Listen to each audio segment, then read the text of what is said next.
Buena gente, buena gente, ¿cómo están? En este canal ya reaccionamos a varios videos sobre cosas turbias de Argentina. Reaccionamos a serial killers, leyendas urbanas, si no me equivoco. Y bueno, varias cosas de Argentina, ¿no? Pero hay un término muy interesante, que es asociado más a la religión. No sé muy bien cuál es la definición exacta, pero que son las sectas. Creo que es incorrecto, pero no sé cómo definirlo de otra manera sin que sea una religión. O sea, no una religión tal cual como, no sé, el cristianismo o cosas así, sino como cosas más inventadas por la gente. Después entramos en debates. Y en este tipo de sectas suele haber cosas muy turbias, digamos, ¿no? Cosas tipo canibalismo y cosas así, cosas locas, rituales y todo eso. Y según yo, en Argentina no había tanto de eso, porque no se habla tanto de sectas en Argentina. Sí se habla así de leyendas urbanas o criaturas así mágicas, por así decirlo, ¿no? Como los duendes y todas esas cosas, pero no de sectas. No es un tema muy popular, al menos en lo que yo escuché, ¿no? Así que hoy vamos a reaccionar a un video de sectas de Argentina. Pero antes tengo que preguntar, ¿quién de acá es de Argentina? ¿Y quién de acá estuvo en una secta? Espero que nadie. También hay sectas online, ¿eh? Digo nada más. El video se llama Las 4 sectas más turbias de Argentina. Es del canal Radio de Madrugada, que creo que reaccionamos a un video de él y estaba bastante bueno, tenía mucha información muy buena, o sea, muy concisa y sin relleno, por así decirlo. Así que buen canal, recomendado. Y nada, ya saben que es el dueño del video y va a estar en la descripción por si quieren ir a verlo sin comentarios y sin interrupciones ni nada. Así que nada, antes de empezar recuerden que tengo Instagram, que si me siguen ahí me ayudarían a llegar a los 500 seguidores, y mi canal de gameplays, que está más muerto que la mierda, pero bueno. Ahora sí, con el tecito de frutos rojos, no sé por qué, o sea, no tiene nada de malo, pero me sentí retrolazo haciendo eso. Podemos empezar.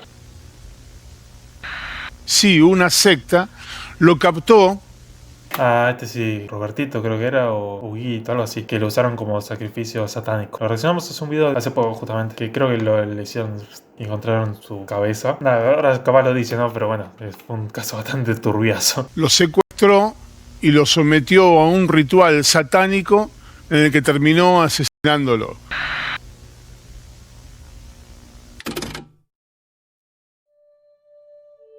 La religión es algo de cada uno. Hay quienes eligen creer en una fuerza más grande que ellos mismos. Ok, entonces lo puso como una religión, pero debe tener alguna diferencia, boludo. A ver. La principal diferencia no radica en la fe o en los textos sagrados, sino en la estructura del poder, el grado de control sobre sus miembros y la apertura hacia la sociedad. Mientras que una religión es un sistema de creencias establecido, integrado en la cultura y de libre adscripción, que no sé qué es, una secta, especialmente en un sentido coercivo o destructivo, funciona como un grupo cerrado, enfocado en la manipulación y la devoción hacia un líder indiscutible. Ok, según lo que entiendo es como que en las sectas te manipulan de manera directa para meterte en su secta, justamente. Mientras que la religión es un poco más libre. No sé, igual, ¿eh? Me gustaría que alguien explique bien cuáles son sus diferencias. Otros niegan la posibilidad de que exista Dios o algún tipo de energía superior. Es innegable que las creencias son un derecho inalienable. Al final del día, uno puede poner su fe en lo que uno quiera. Pero es ahí donde aparece un tipo de persona especialmente detestable. Sí, yo estoy de acuerdo con que hay que poner su fe donde uno quiera, siempre y cuando no joda a los demás de manera directa. O sea, suponete esta religión que no sé cuál es, creo que es musulmán o algo así, que todos los que no creen en su Dios tienen que ser boleteados. Eso está mal porque estás jodiendo al otro, ¿me entendés? Otra cosa es que vos digas, no sé, mi Dios es un alien. Tipo, no estás lastimando a nadie, ¿me entendés? En todo caso, no estás de acuerdo o dándole la razón a otra persona, pero no estás lastimando a nadie. Seres humanos sin escrúpulos, manipuladores, y que encajarían perfectamente en la definición de psicópata. Individuos que dedican su tiempo a buscar, convencer y aprovecharse de gente vulnerable, gente que por una razón u otra están pasando por un momento delicado que no les deja pensar con claridad. En ese momento se acercan a sus víctimas, prometiendo resolver todos los problemas que tienen en sus vidas, y todo lo que ellos tienen que hacer es seguirlos obedientemente. Sin discutir. Los cultos religiosos no son algo nuevo. Existen desde hace millones de años como una forma de control y manipulación humana. Lejos de ser una religión honesta como otras, en donde un grupo de personas verdaderamente creen en algo divino. Capaz esa sea la diferencia. El líder que manipula a los otros no cree en lo que está predicando, por así decirlo, ¿no? Y usa todo eso y toda esa gente a su favor. El tiempo siempre termina por revelar que estas organizaciones se forman por otros motivos: plata, influencia, poder. Como el resto del mundo, Argentina no está exenta de estas logias turbias que buscan manipular a las personas especialmente vulnerables. Así que me tomé el tiempo de recopilar 4 de estos casos, algunos históricos y otros actuales, de cultos religiosos originados en nuestro país, con varios incluso hoy, operando mientras escuchás esto. ¿Incluso hoy? ¿What the fuck? El culto de la fafafa. ¿Quieres entrar en estado de flow? Yo, cuando me tenés quieras? re podrido Mira con tu estado de flow.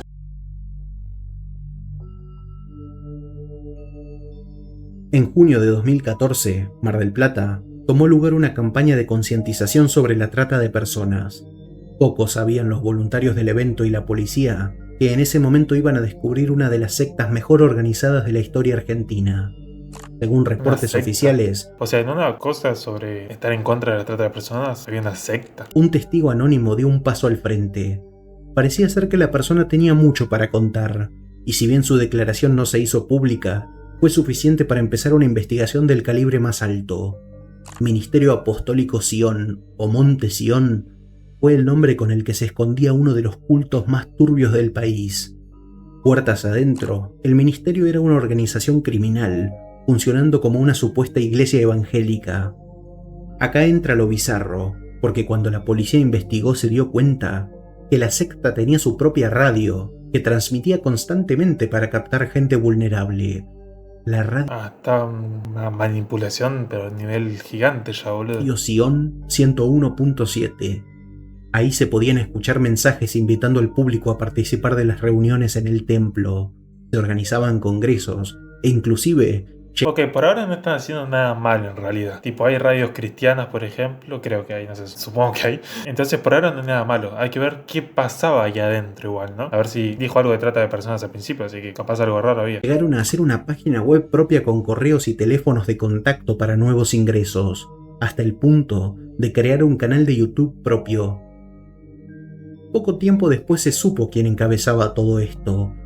Isaías Nelson Hurtado, de origen chileno, se hacía llamar el apóstol o el padre de las naciones, un tipo extrovertido, de palabra fácil y muy bien estudiado de la Biblia, fundamentando siempre todas sus exigencias con pasajes de las escrituras originales, cambiando su significado para que encajen con una narrativa propia. ¿Qué pasaba cuando accedías y entrabas al Monte Sion? Según el Ministerio Público Fiscal, las víctimas eran obligadas a entregar plata, propiedades e inclusive meterse en créditos para financiar la secta de Hurtado, además Que era todo netamente por plata. de sus múltiples viajes al extranjero y su estilo de vida ostentoso, mientras que los miembros tenían A ver, no quiero comparar con la secta más famosa actual, no sé si más famosa, pero una de las más famosas actualmente, de internet, masiva, ya me entendieron, ¿no? Que también había mucha gente que se quedó en la calle, boludo. Pero no sé si directamente los hicieron, tipo, vender sus cosas o cosas así, para seguir pagando el curso, o lo hicieron porque, bueno, lo hicieron, pero no sé si estaba directamente dicho de ahí, ¿no? Así que no sé. Yo escuché que sí, pero como no estoy tan metido en el tema, tampoco seguí investigando, la verdad. que pedir permiso para salir, hacer deporte, tener pareja o tomar decisiones familiares. Las víctimas eran sometidas a ayunos, pocas horas de descanso y, en caso de mala conducta, humillaciones y amenazas espirituales, además de aislamiento. Eran como una suerte de esclavos, ¿o no? Se supo que no bastaba con entregarle tus ahorros a Hurtado. Sus seguidores estaban obligados a entregar diezmos, inclusive parte de sus propios salarios cada mes. Hubo algunas personas que llegaron incluso a trabajar gratis en el templo y la radio del culto. Es difícil entender cómo la gente podía caer en este tipo de mentiras, pero acá es importante recordarte que Hurtado y sus cómplices elegían a gente específicamente indefensa, susceptible, personas que tenían un familiar. Son personas que necesitan como pertenecer a un grupo, ¿me entendés? Porque están muy solas. Entonces, claro, llega esta gente con el discurso divino, literalmente, y los convencen. Y al estar como tan débiles, boludo, los manipulan y hacen lo que quieren con ellos. Enfermo, con problemas personales, o creyentes católicos que él encontraba fácil de manipular con su conocimiento en la Biblia. Todas estas cosas fueron saliendo a la luz a más indagaba la policía, y 2 años de investigación después, las autoridades allanaron 5 propiedades del culto de Mar del Plata. Ese día fueron detenidos Pero esto es, o sea, técnicamente lo hicieron de manera voluntaria, ¿me entendés? ¿Se puede penar con la ley esto, digamos? ¿O no? Porque lo que puede decir el chabón es que no, yo estaba diciendo las cosas y ellos lo hicieron porque quisieron. Entonces no sé si hay algo que la manipulación esté metida ahí, digamos, ¿no? Como si fuera un tipo de amenaza, ponerle, pero manipulación. No sé si hay algo que es así. Hurtado, Patricia Padilla y otros 3 miembros de la organización. En las semanas siguientes, se interrogaron a casi 20 personas y se concluyó que 27 integrantes habían sido captados por la secta. Varias mujeres denunciaron abusos por parte de Hurtado, además de pobres condiciones de trabajo y vida. Hurtado fue llevado a juicio en 2019 y fue encontrado culpable. La sentencia consideró probados 20 hechos de trata de personas, Bueno, esto ya es otra cosa, ¿ves? dos de ellos siendo menores de edad. También declaró a Hurtado responsable de abusos contra 4 mujeres. Claro, sí, o sea, usaba su poder para hacer lo que quería, básicamente. Patricia Soledad Padilla fue condenada a 10 años de prisión, mientras que Isaías Nelson Hurtado fue condenado a 24 años y 6 meses de cárcel. Tenía cara de manipulador, ¿no? Sí.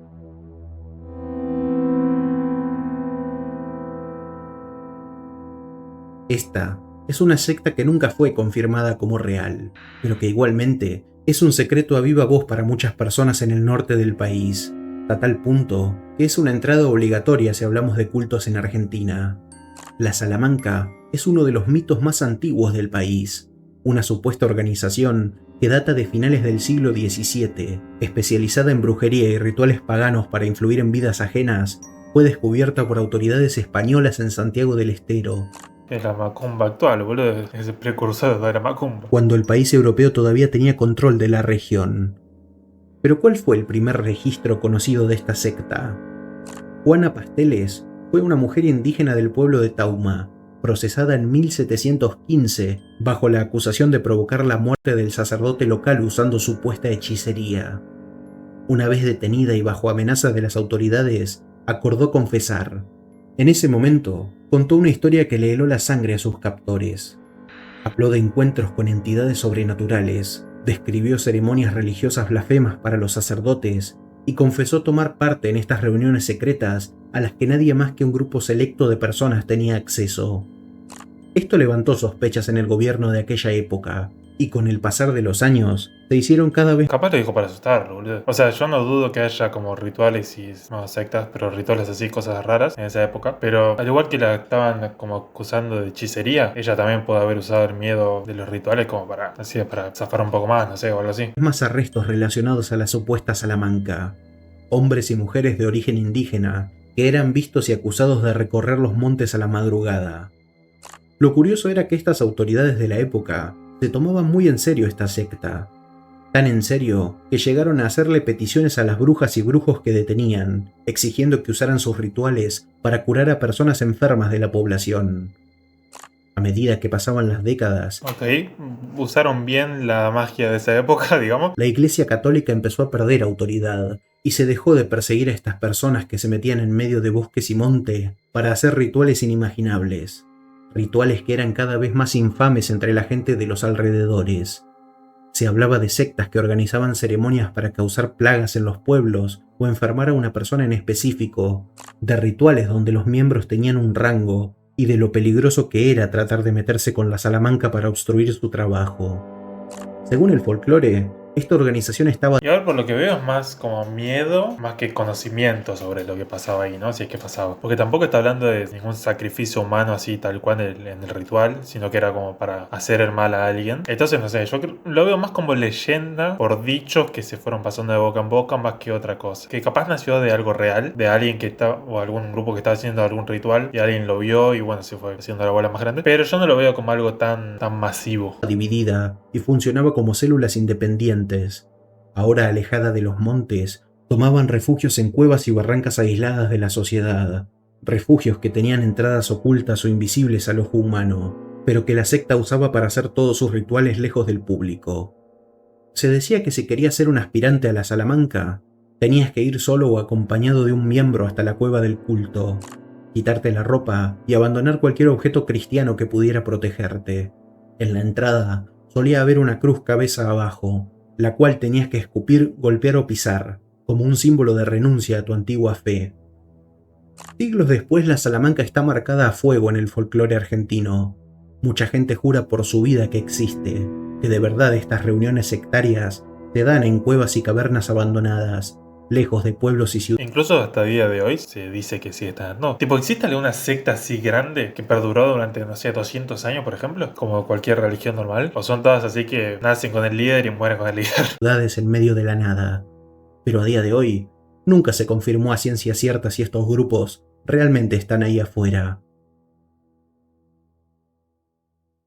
15 de septiembre de 2020. Una mujer 2020, boludo, hace re poquito. llama desesperada a la policía de San Francisco, ciudad en la frontera de Córdoba y Santa Fe. La operadora la escucha nerviosa y agobiada. Ella dice que su hermana vivía en una comunidad cerrada, un lugar que la gente conocía como Dimensión Cielo. La persona del otro lado del teléfono no ubica dicha comunidad, incluso con la base Como que no, boludo, la quinta dimensión. de datos de la policía. Fue en ese momento que las cosas empezaron a salir a la luz. La mujer contaba con miedo que esta era una casa en un country, un barrio cerrado. Ella estaba segura de que su hermana estaba siendo explotada en ese lugar. La denunciante no habló de esto como un caso aislado. Según su testimonio, esto era un grupo organizado y había otras personas pasando por la misma situación. Aparentemente, los integrantes de la secta trabajaban jornadas extremas en la elaboración y venta de alimentos, tareas domésticas e inclusive negocios inmobiliarios. Ya van dos que los usan como esclavos más que como cultistas normales, por así decirlo, ¿no? Los usan exclusivamente como esclavos. Dormían pocas horas, no recibían pago por su trabajo y carecían de las condiciones más básicas de higiene. Esta mujer también afirmó que se hacían rituales donde a los miembros se les suministraba distintas sustancias ilegales. A partir de esa llamada, la Policía Federal empezó una investigación que fue de menos a más. De a poco, las autoridades comprobaron que la comunidad no era solamente un grupo religioso metido en una casa. Tenía varios domicilios y emprendimientos conectados entre sí. En la residencia del country Emprendimiento, boludo, de la mentalidad de tiburón llegó hasta la secta, boludo, increíble. vivía Elías Argüello, el supuesto líder de la organización, su esposa, sus hijos y por lo menos 2 mujeres consideradas posibles víctimas. Estas mujeres hacían tareas domésticas, cuidaban a los nenes y atendían a la familia. Boludo, full machista. En este punto, Dimensión Cielo se había diversificado. Se descubrió que el culto tenía inclusive un emprendimiento en la forma de una panificadora. Los miembros elaboraban productos que después vendían en la calle o en los colectivos de la zona. Argüello tenía una inmobiliaria, muchas veces atendida por sus seguidores sin que nadie supiera nada. La investigación reveló que los miembros tenían que reportar las ganancias al líder de todo lo que producían y recaudaban. Algunas de las personas que ¿Y pero de qué manera los controlaba? Tipo, ¿los tenía amenazados o algo así? ¿O por qué? Por ahora lo que veo es gente que fue como contratada, por así decirlo, para que le manejen los negocios a él. O sea, como trabajadores, digamos, sin paga. Pero no veo ningún tipo del por qué están ahí. Tipo, los amenazó por algo, los convenció, los manipuló de alguna manera. ¿O cómo? ¿Por qué? Te puedo hacer un trabajo normal, si no te pagan, no vas. O sea, es normal. tuvieron la desgracia de caer en Dimensión Cielo, no cobraban sueldo y trabajaban jornadas de hasta 14 horas sin días libres, a veces obligadas a hacer tareas domésticas en la casa de Argüello como parte de la vida espiritual comunitaria. Pero ¿cómo actuaba Dimensión Cielo? Una vez puesto en la lupa, se supo que el culto captaba víctimas por WhatsApp, Facebook y videos de YouTube, haciendo promesas religiosas para convencer a las víctimas de que Argüello era un enviado de Dios. En marzo de 2021, la Policía Federal allanó la casa del country y otros domicilios relacionados con Dimensión Cielo.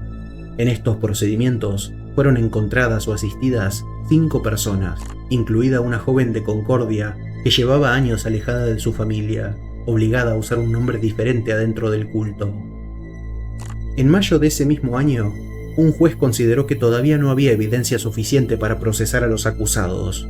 La fiscalía apeló, poniendo en tela de juicio la evaluación del magistrado, pero sin nada Capaz el magistrado ese estaba compinchado con el chaboncito ese. más que hacer, la investigación siguió hasta 2023, cuando el tribunal sentenció que la comunidad funcionaba como una organización coercitiva, explotando laboralmente a sus miembros y reduciéndolos a la servidumbre. Argüello fue condenado a 9 años de prisión. A su esposa y 2 de sus cómplices se los sentenció a 4 años, con un quinto acusado que fue liberado por falta de pruebas. O sea que en 2020, o sea, sigue en la cárcel supuestamente y hasta el 2029 no sale.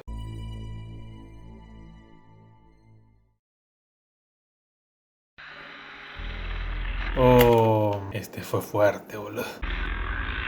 Algunos de los casos que vimos hasta ahora Igual vi el caso del nene, pero no sé qué secta estuvo atrás, digamos, ¿no? Sé que fue para un ritual satánico, pero nunca dijeron para qué secta fue en el video que vimos, ¿no? Así que no sé. tienen algo rescatable, el hecho de que por lo menos los cultos eran llamativos y excéntricos. Esta es una secta particularmente peligrosa, porque los detalles que tenemos de ella son pocos, y es perfectamente posible que forme parte de una organización más grande, o que por otro lado sea un grupo reducido y privado que actuó por separado. La historia de este culto de cara al público empezó con el asesinato de un nene de 12 años en 2006. Desaparecido por 2 días en Mercedes, Corrientes, su familia lo buscó hasta encontrar su cuerpo en el patio de una casa humilde, cerca de las vías del tren. Por los perros que empezaron a ladrar, boludo, por eso lo encontraron. Los estudios forenses determinaron que Ramón había sido asesinado en otro lado y que probablemente la noche anterior su cuerpo había sido trasladado, colocado deliberadamente en el cruce de una calle y las vías del tren.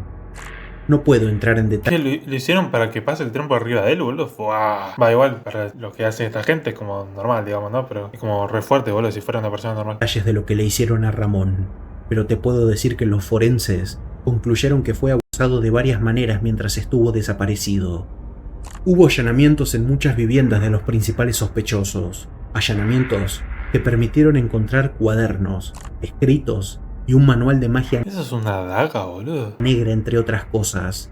En estas notas aparecían características ideales que tenían que tener los nenes seleccionados para rituales específicos: A ver. peso, altura, color de ojos y una condición religiosa específica. ¿Y pero quién escribe esos libros en primer lugar, boludo? Porque son como, según lo que entiendo, antiguos. Y estos como que los reproducen nada más. Entonces, boludo, ¿quién hace esas cosas? ¿Y dónde? ¿Cómo se le ocurren esas cosas, digamos? Estar bautizados Porque en teoría, sí, o sea, lo haces sabiendo que si alguien lo hace, va a lastimar a otra persona, boludo. Entonces, ¿en qué momento escribís que tenés que buscar un nene con tales características, boludo? Como terrible, hijo de puta. pero no haber recibido todavía la primera comunión. A más de un investigador se le hizo un nudo en la garganta cuando se dieron cuenta de que las heridas de Ramón coincidían con los rituales escritos en aquellos cuadernos. Pasó el tiempo y se indagó más, y 1 año después se pudo conseguir que un testigo diera una confesión. La mujer describió esta secta como algo organizado, con una estructura interna dividida en generaciones, grupos y reinos. Después de interrogarla más, terminó por señalar a las personas que habían participado en distintos rituales. Inclusive, identificó la casa donde se hacían estas ceremonias, un lugar cerca del Y tiene pinta como de mini iglesia decaída. cementerio que los integrantes del culto bautizaron como Santísimo Planisferio. La secta era compleja y tenían un catálogo amplio de distintos rituales para distintos fines, algunos inclusive preparatorios para efectuar otros más complejos después. En esa casa se daban ritos de sometimiento, ceremonias de sangre y hasta sacrificios humanos. Sus ceremonias no eran solamente de origen propio, también incorporaban elementos de cultos afrobrasileños, magia popular correntina, el satanismo y la devoción a San la Muerte. Cuando todo estuvo dicho, Imagínate, boludo, encima, bueno, no sé dónde viven ustedes, pero por donde yo vivo hay como casas parecidas a esta, poner, obviamente no esa porque creo que es en Corrientes, dijo, pero hay casas parecidas a esa, entre comillas. Entonces, imagínate pasar por una casa, boludo, y que ahí adentro hayan hecho o hacen rituales satánicos, boludo, es como re loco. O que vivas en una cuadra donde en la esquina tengas esa casa que hacen rituales satánicos, boludo, es como, what the fuck. Igual supongo que los vecinos no sabían porque si no hubieran denunciado, pero bueno. empezaron las hipótesis. Algunos investigadores quisieron concluir que era una secta en formación, algo local y aislado del resto del país. El grupo negro, como se hacían llamar, no coincidía con otras organizaciones conocidas en la época. Aún así, hubo personal en el caso que creía firmemente que este culto estaba conectado con círculos del crimen a nivel nacional. El primer juicio terminó el 29 de marzo de 2011 y condenó inicialmente a 7 personas a cárcel perpetua, sentenciando a 2 personas más como coautores el 23 de septiembre de ese mismo año. Para la justicia este caso Ok, bueno, encontraron a los culpables por lo menos. Hay que ver si se desmanteló la secta o no, pero bueno, encontraron a los culpables. está más que cerrado, pero para muchos periodistas e individuos siguiendo el caso, esta era solamente una célula de una organización mucho más grande a escala nacional. Es difícil seguir con la investigación hoy por hoy. Y a mí, no sé, no me da para eso. Pero por la gravedad de lo que hicieron y cómo lo hicieron, me da como que sí. Pero no sé, si lo veo así de afuera, no sé, es raro, boludo. Tipo, lo que hicieron es muy de película. Entonces, por ese lado sí. Pero no sé, sería como más conocido. No sé. Aparte, tampoco estaba en un lugar tan aislado, según lo que tengo entendido. Entonces, no sé, boludo. Aunque puede ser, todo puede ser, obviamente. Si el grupo negro tenía conexión con otros más grandes, es seguro que ya cortaron toda relación con ellos en la actualidad. Un culto que te hace preguntarte si ahí, En aquella casa abandonada de la esquina cerca de las vías del tren, no está pasando algo horrible sin que nadie se dé cuenta, con gente muy mala escondida a plena vista, viéndote pasar todos los días, esperando encontrarte caminando solo de noche.